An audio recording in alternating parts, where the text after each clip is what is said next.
one of the things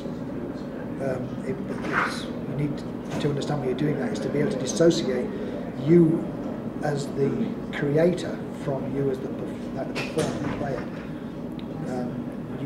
Yeah, I can play MMOs, but don't get the same fun of it. I mean, Shakespeare was an actor, but he wasn't through his acting that he was well known. He was famous because of his plays, which to this day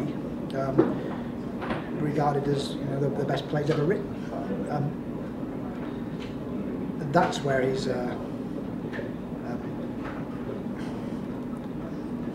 that was his medium. Acting merely informed his ability to write plays, but he didn't write plays that he wanted to just because he wanted to act in them. He wrote plays because he wanted to say something.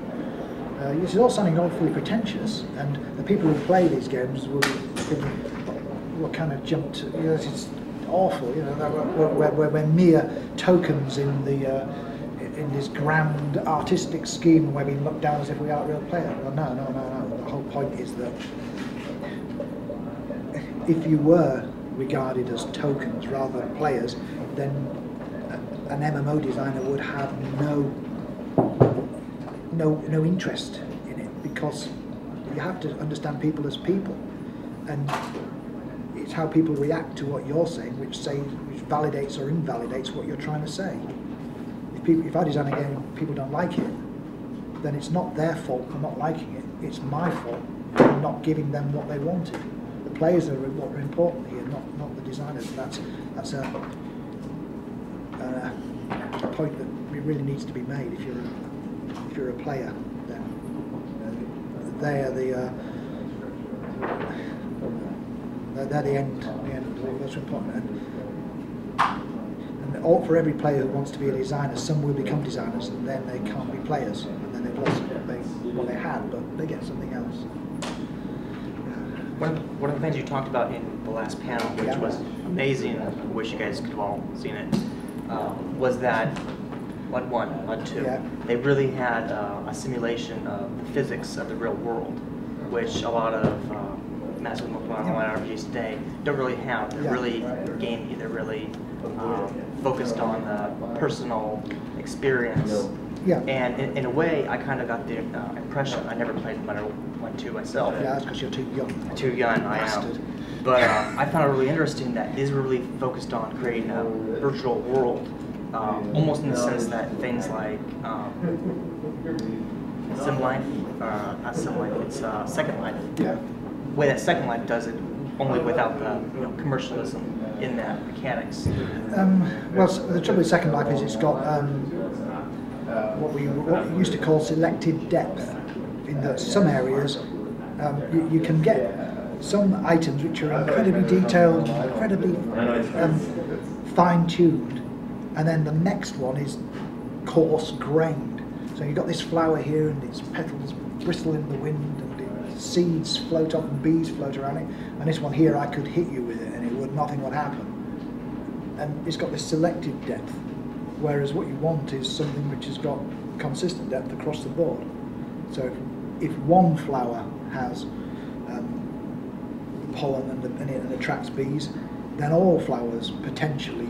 I was talking about some of the reasons why things we put in mud were put there, and how some of those reasons have been lost over the course of time, so that we end up with mechanics that are in place to address issues that were important 30 years ago, but perhaps now aren't as important as they should have been.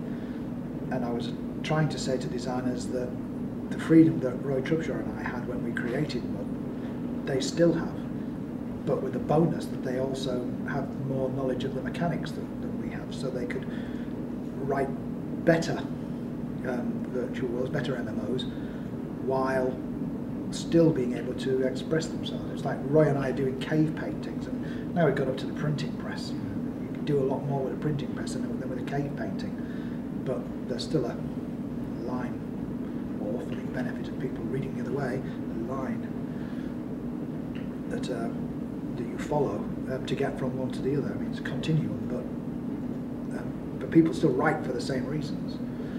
people should still be developing games for the same reasons that we developed the early ones. It's just that they should be so much better. Sorry, that's because Mud 1 and Mud 2 are really trying to create virtual worlds, sort of a simulation of reality, but a more idealized version of reality. Well, no.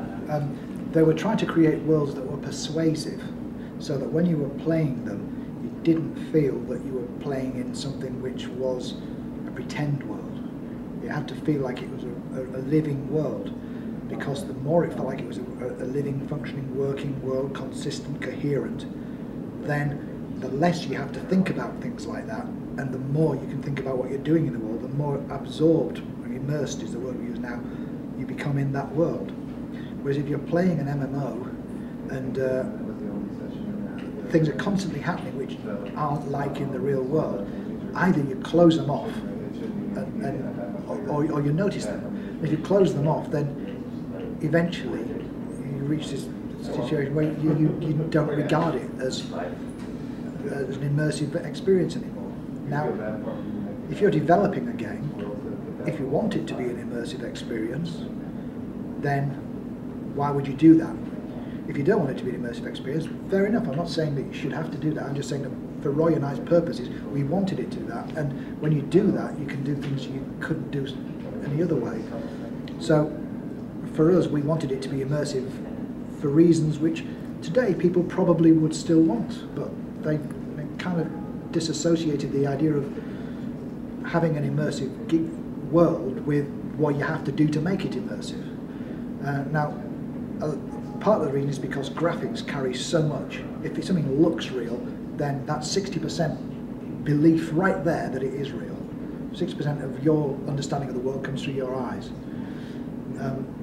But in Mud, well, the thing is, because it was a text world, it wasn't just eyes. There were sounds, there was heat, there was taste. You can't do that in a world that's overlaid just with graphics.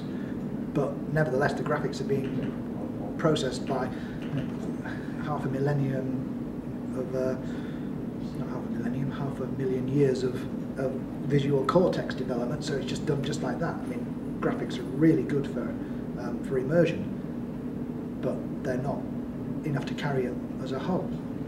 And why wouldn't you want a world in which you could, where it did make sense for, I'm not going to swim across the river because I have to take my armour off. Well, that's just, why should I take my arm off to swim the river? I'm only going to put it back on again at the other side. Because in that river there's some mean fish. And if you take your armour off, you're going to get eaten by the mean fish. So suddenly the cloppies are the tanks, and you, the tank, who having to throw your armour across or whatever, you're all suddenly vulnerable. Hey, that's a game mechanic. And these things just arrive naturally if you've got a level of physics. Where it does fall down is when people's understanding of how the real world works is false. So if you're if you're on the International Space Station, you're weightless, right? Yeah. So you're floating around in space, right? So if I built a tower from the Earth to the orbit of the International Space Station, when I get to the top there, I should be weightless, yeah? That's what people would think, because, that's... But actually, no, you'd weigh about 95% of what you weigh on Earth. It's not that you're weightless, it's that you're falling at the same speed as your surroundings, so it looks like you're weightless. But that's not how people understand it. People understand it as, you're weightless when you're out in orbit. Well, yeah, you are, but standing on a tower that high up isn't in orbit, that's stationary with respect to... So people can... If you didn't make the people there weightless, they wouldn't understand, why am I not weightless? Yeah, your science majors would understand it, but the vast majority of people, as far as they're concerned, space equals weightless. I'm in space, why am I weightless? So you'd actually have to make your virtual world behave differently to reality in order to conform to what the players would feel comfortable with. So it's not just it's not that you're trying to make things work just like the real world.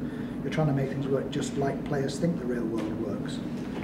And after you've trained them on a few MMOs, which don't work the same way, then you end up treating them like they're, I'm not simulating the real world, I'm simulating the MMO that you last played physics, because that's what you kind of got used to. And that way, that leads to blandness.